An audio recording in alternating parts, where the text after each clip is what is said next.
자, 오늘 하나님 말씀은 누가복음 10장 38절입니다.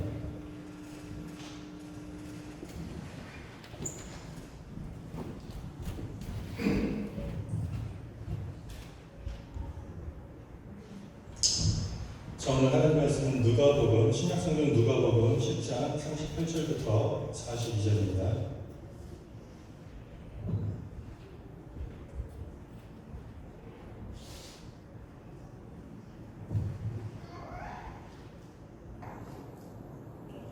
저 여러분이 한 절씩 교독하시겠습니다.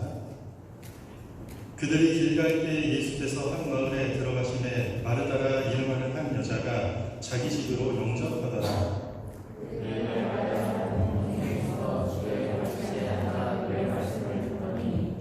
마르다는 준비하는 일이 많아 마음이 분주한지라 예수께 나아가 이르되 주여 내 동생이 나 혼자 일하게 두는 것을 생각하지 아니하시나이까 그를 명하사 나를 도와주라 하소서.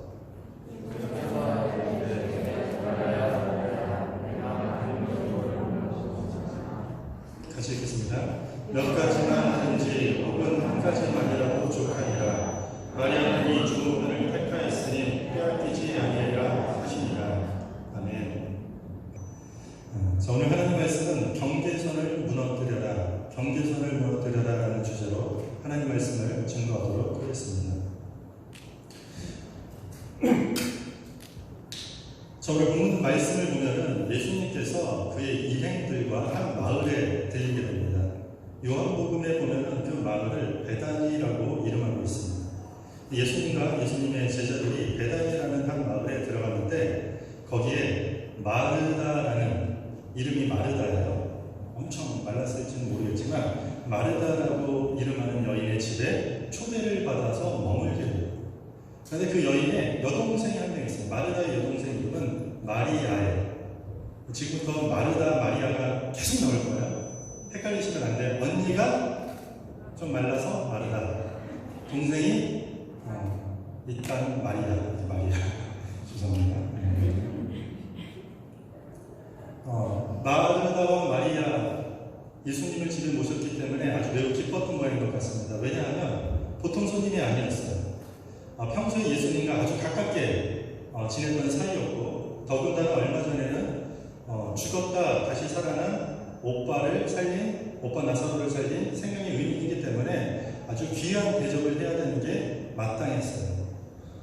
그래서 최상의 대접을 해야 되는 손님 예수님과 예수님의 제자들이 온 것이에요. 고대 사회에서 최상의 대접이라고 하면은 종들이 하지 않고 주인이 직접 모든 일을 주관하는 거죠. 먼지 묻은 발을 다 씻겨주고 쉴 곳과 잠자리를 마련해주고 그리고 식사 준비까지 주인이 다 손수하는 게 고대 근동사회 최고의 손님 접대 중에 하나였어요. 예수님은 기본 제자들만 12명을 데리고 다녔어요. 다른 우리들이 여기 다 함께 왔는지는 모르겠지만 적지 않은 손님을 대접하려면 마르다의 집은 아마 분주했을 것이에요. 손님 대접하나요? 이렇게 귀한 손님 대접을 치르는 와중에 정신이 없어요. 분주해요. 바쁜 와중에. 그런데 언니 마르다가 주변을 돌아보니까 동생 마리아가 보이지 않는 거죠. 가만히 보니까 어디가 있나 했더니 예수님 발 앞에 앉아가지고 예수님 하시는 말씀을 듣고 있는 것이에요. 이를 지켜본 마르다가 좀 짜증이 났던 것 같아요. 동생에게 눈치를 줬는지는 모르겠지만 직접 동생한테 얘기하지 않고 예수님께 나아가서 한 가지 건의를 해요. 주님, 제 동생이 지금 저 혼자만 이렇게 독박 대접, 이렇게 혼자 접대하는 거 힘쓰느라 그냥 놔두겠습니까? 빨리 동생한테 얘기해서 저 동생이 나도 좀 도와주라고 예수님 얘기 좀 해주세요 라고 얘기해요. 예수님이 이때 어떻게 대답하는 게 가장 좋을까요? 마리아, 너 언니 지금 혼자 주방에서 손님 접대하느라 수고가 많은데 너 빨리 가서 도와줘. 지금 말씀 듣는 거는 이따 우리 밥 다 먹고 디저트 먹을 때 우리 그때 하자. 이렇게 하면 참 좋지 않았을까요? 그런데 예수님께서는 전혀 다르게 반응하세요. 그렇게 묻는 마르다에게 오히려 이렇게 얘기해요. 41절과 42절입니다. 우리가 좀 전에 읽었는데 한 목소리로 같이 읽겠습니다. 시작.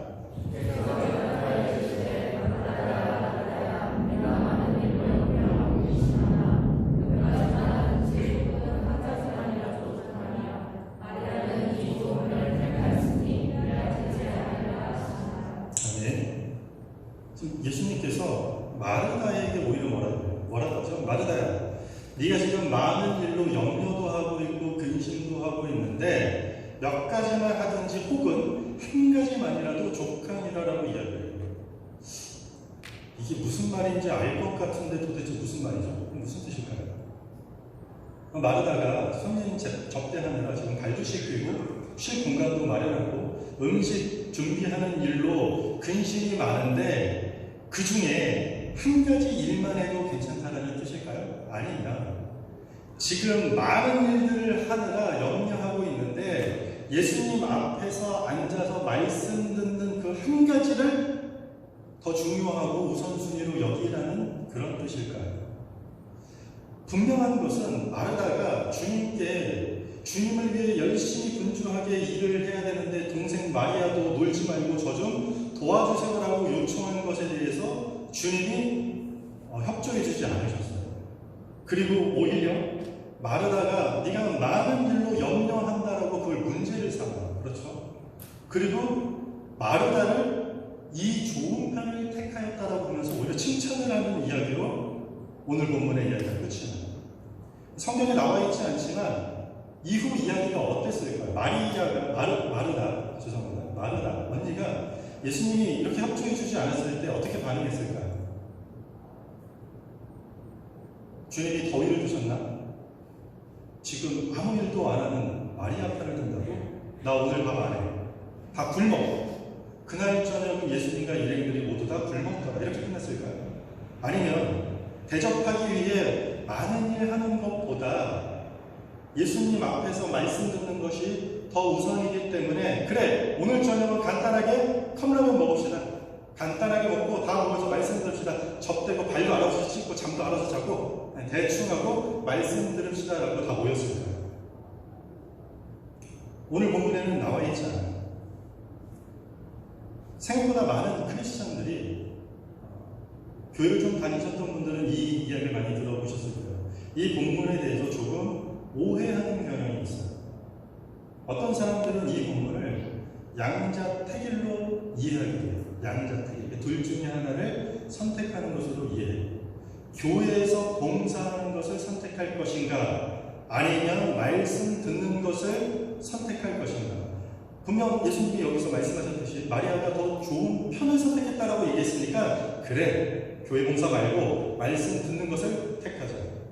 봉사냐 말씀이냐의 선택으로 오늘 본문을 이해하는 분들이 계세요. 뿐만 아니라 이 본문을 양자 우열로 보게 돼요. 우열은 A가 B보다 낫다라는 것이죠. 그러니까 봉사가 나쁜 건 아니야. 봉사도 필요해, 좋은 거예요. 그런데 말씀 듣는 것이 더 중요해. 말씀 듣는 것이 더 필요해. 더 낫다라는 거죠. 그래서 말씀 듣는 것이 항상 더 우선돼야 된다는 뜻이에요. 봉사도 중요하지만 봉사보다는 말씀 듣는 것이 더 중요하다고 이해하는 것이죠. 양자입니다. 또 한 가지가 있어요. 양자 경비예요. 말 그대로 두 가지 다 경비해야 된다는 뜻이에요.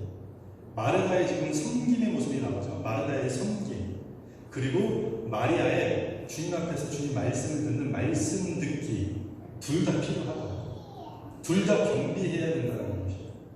마르다는 지금 자신의 섬김 플러스 동생이 하고 있는 마리아의 말씀 듣기까지 다 경비해야 된다는 것이죠. 어느 것도 소홀히 하면 안 된다.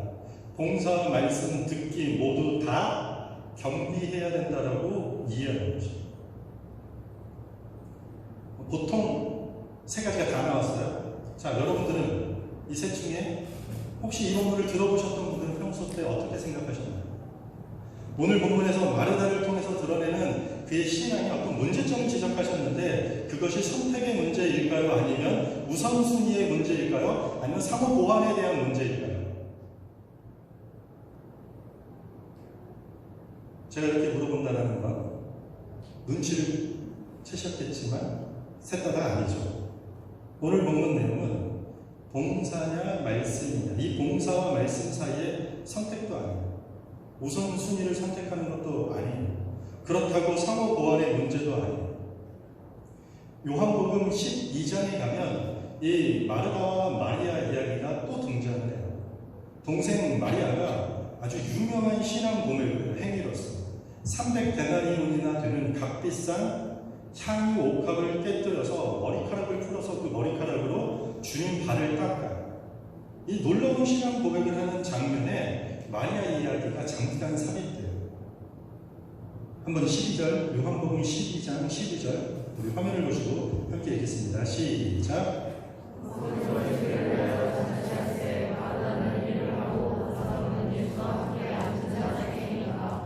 지금 마르다가 뭐라고 했다고 나오죠?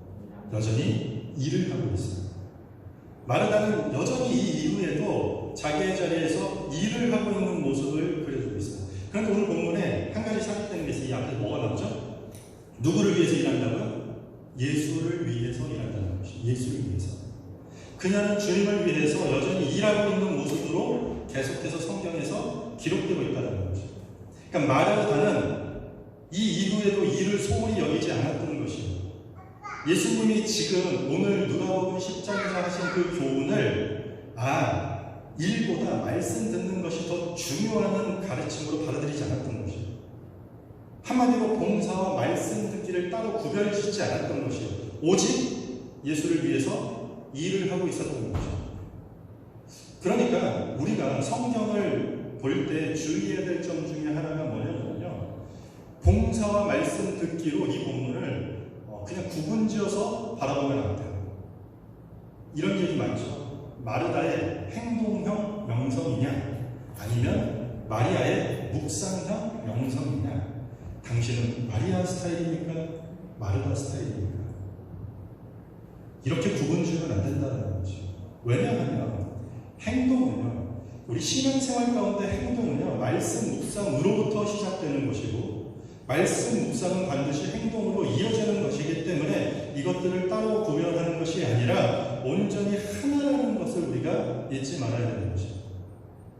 그래서 말씀과 봉사, 우리 예배하는 것과 봉사하는 것을 굳이 나누어서 선택할 필요도 없고, 굳이 우리가 따로 구분지어서 뭐가 더 중요하다고 말하는 것도 무의미하고, 굳이 나눠가지고 사고 보완해야 된다, 둘 다 필요하다라는 말을 할 필요가 없다라는 얘기입니다. 그렇다면 오늘 본문은 무슨 이야기를 하고 있는 것일까요? 주님은 마르다의 어떤 문제를 지적하고 있고 마리아의 어떤 점을 칭찬하고 있을까요? 마르다가 주님께, 예수님께 가서 항의하는 내용의 주 원인은 부엌에서 하는 과중한 노동의 문제가 아니에요. 실제 당면한 문제이긴 하지만 마르다를 당황하게 하는 주된 원인이 아니에요. 지금부터 잘 들으셔야 돼요. 당시 문화에는 유대 랍비들이 여성들을 가르치지 않았어요. 절대로. 여성 인권이라는 단어조차도 없었던 시대예요. 인구조사를 하면, 밴쿠버도 얼마 전에 인구조사 했잖아요. 여성과 아이를 숫자에 포함하지 않았어요. 인권이 없었어요. 여성은 배움의 기회가 없었어요. 여성들은 배울 수 없었던 문화예요.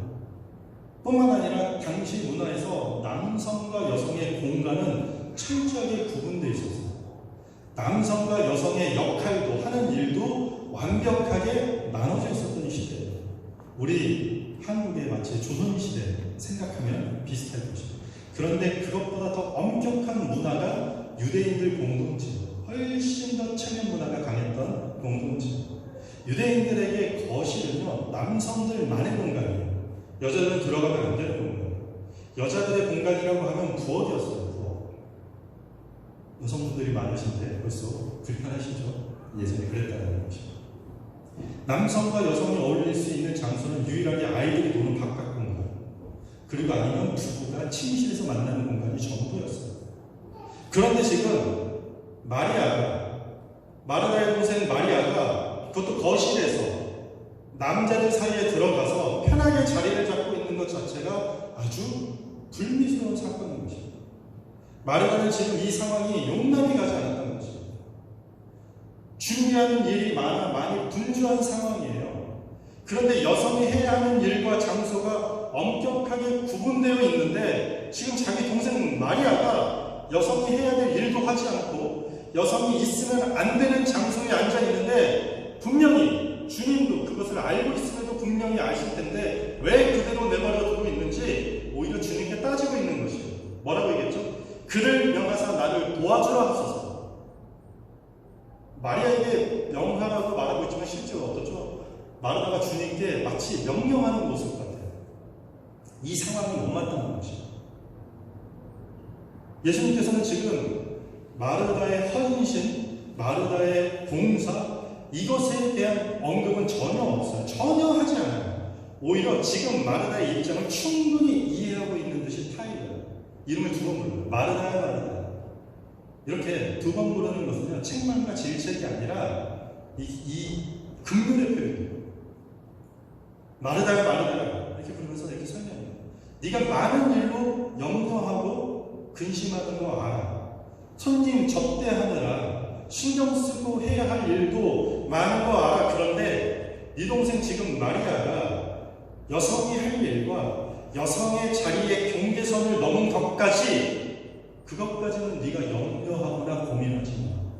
음식 대접하고 손님 접대하는 것 중에 그거 한 가지만 네가 고민하는 것으로 좋게 해. 마리아의 문제까지는 하지 마 라고 지금 얘기하는 거지. 그럼 예수님께서는 문화 관습 파괴자신가? 당시 유대 문화가 가지고 있는 사회적 통념이나 문화적 개념을 이유 없이 그냥 깨자라는 것입니다.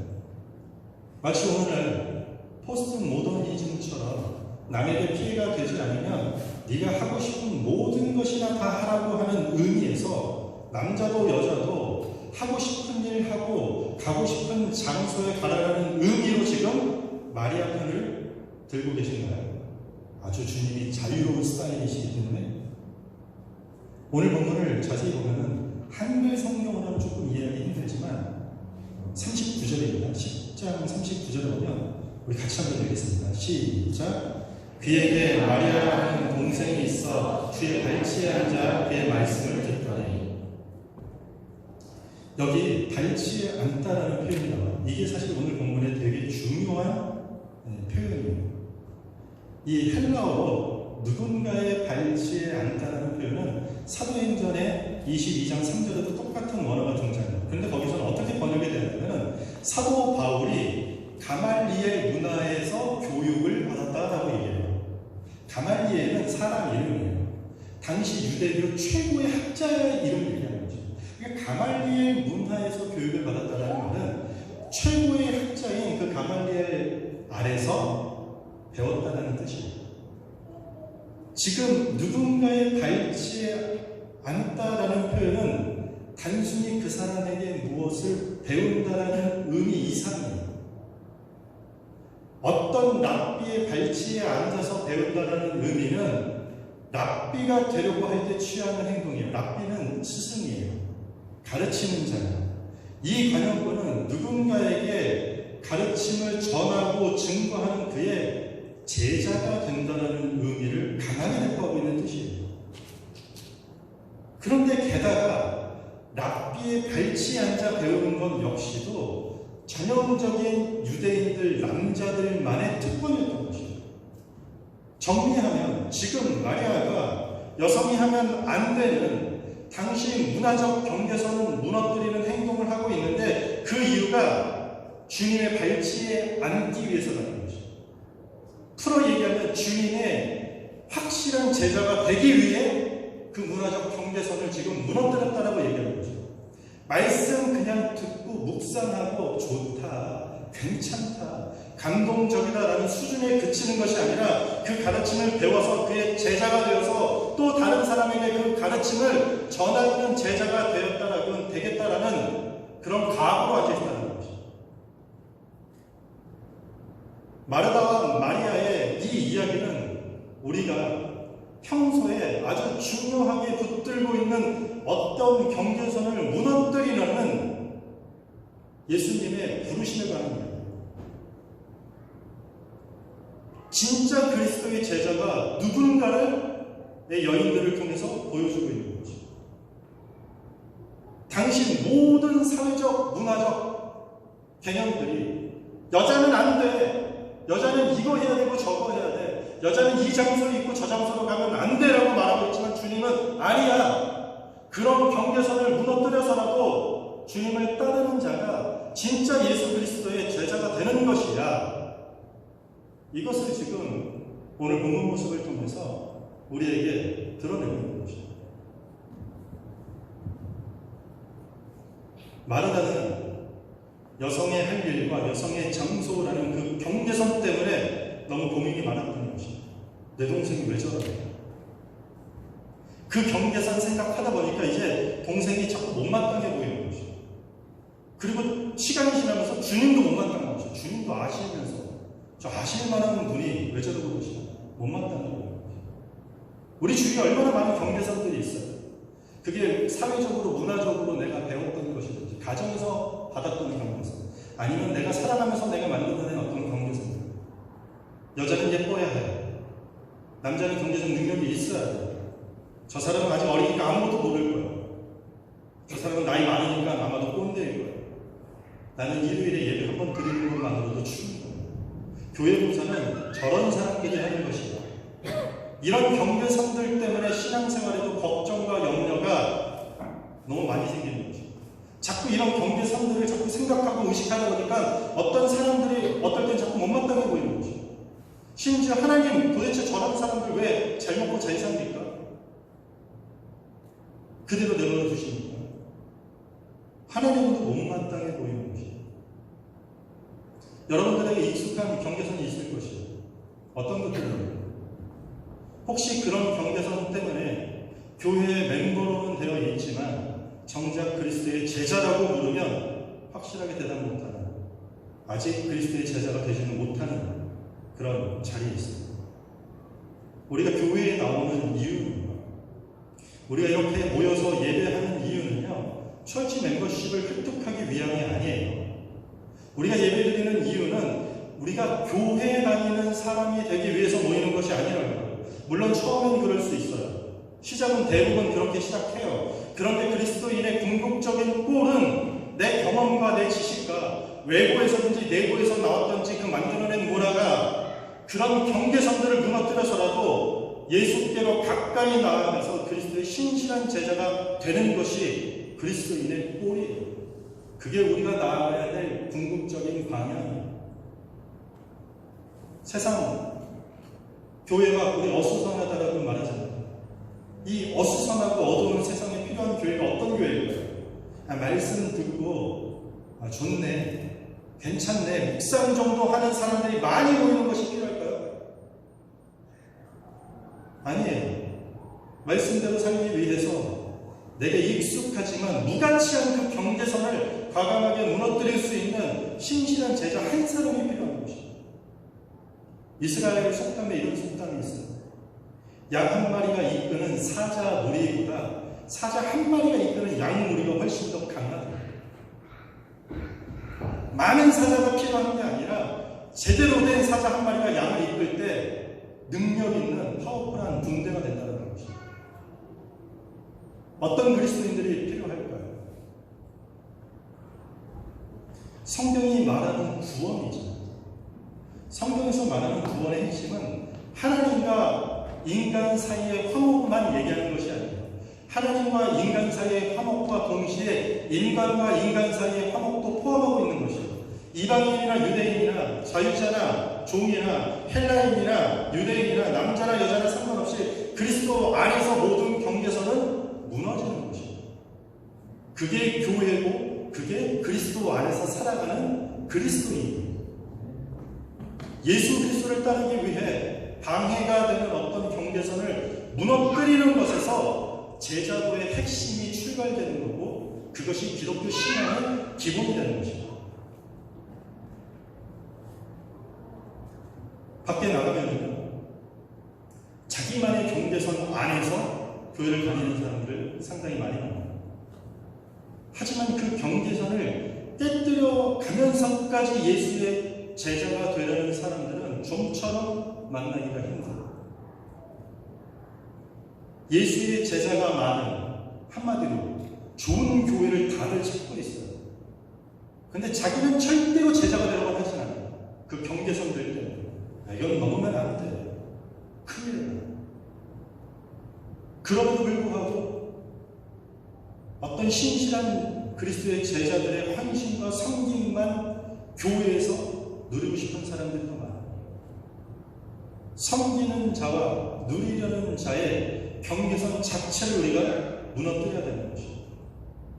우리 가운데, 저희 교회 가운데 그런 경계선들이 다 무너지길 바랍니다. 그리스도의 제자가 되기 위해서, 그런 교회가 되기 위해서, 그런 공동체가 되기 위해서 나이, 학벌, 성별, 출신, 경제 능력, 우리를 구분짓는 모든 경계선들을 무너뜨리기 합니다. 남녀 갈등의 경계선, 서열 문화의 경계선, 추신자와 부신자의 경계선, 성격 차이의 경계선, 불필요한 교회 문화의 경계선들 때문에 우리의 신앙이 퇴보하지 않기를 바랍니다. 예수님께서는 그 당시 사람들이 정해놓은 그러나 반드시 깨져야 할 경계선을 무너뜨리신 것입니다. 성차별의 경계선, 장애인과 비장애인의 경계선, 죄인과 의인의 경계선을 사역하시는 내내 무너뜨리면서 활동하셨던 것이죠. 우리가 잘 아는 C.S. 루이스는 자신의 책에서 이런 명언을 남깁니다. 영원하지 않는 것은 영원히 쓸모가 없다. 영원하지 않는 것은 영원히 쓸모가 없다. 시간이 지나면서 바뀌거나 세월이 지나면서 사라지는 영원하지 않는 그 경계선이 마치 절대적인 것처럼 붙들지 않길 바랍니다. 언제든 변하고 언제든 퇴색할 수 있는 그 영원하지 않는, 영원히 쓸모없는 경계선들 하루아침에 무너질 수 있는 것들 무너뜨리길 바랍니다. 말씀을 정리하겠습니다. 오늘 본문은 주님의 제자가 되기 위해서 사회적, 문화적 이 경계선까지도 무너뜨리는 것이 진짜 그리스도를 따르는 제자의 모습임을 드러내고 있습니다. 저희가 주일 예배 이후에 항상 교제 시간이 있습니다. 야외 나가서 커피, 주스 이렇게 간단하게 우리가 교제 시간을 갖습니다. 단순히 먹고 떠드는 시간만은 아니에요. 그렇다고 서로의 다름의 경계선을 규정짓는 시간은 더더욱 아니에요. 분명한 것은 그리스도인의 교제는 나의 경계선을 무너뜨리는 시간이에요. 주 안에서 하나가 된다는 말은 상대를 쉽게 평가하는 내 경계선을 무너뜨리는 것으로부터 출발하는 것이죠. 우리 기레션 교회 성도들의 교제의 시간에 함께 모이든 따로 사적인 공간에서 모이든 우리의 교제가 그렇게 나를 쉽게 상대를 평가하는, 재단하는 그런 경계선부터 무너뜨리는, 내가 만들어놓은 경계선부터 무너뜨리는 그런 따뜻한 교제가 되기를 바랍니다. 그리스도 안에서 하나가 되는 것과 세상에서 그리스도의 제자도를 실천하는 것을 가로막고 있는 모든 경계선들을 무너뜨리는 진짜 예수의 제자, 그런 성도, 그런 교회가 되기를 주님의 이름으로 축복합니다. 우리 다 같이 찬양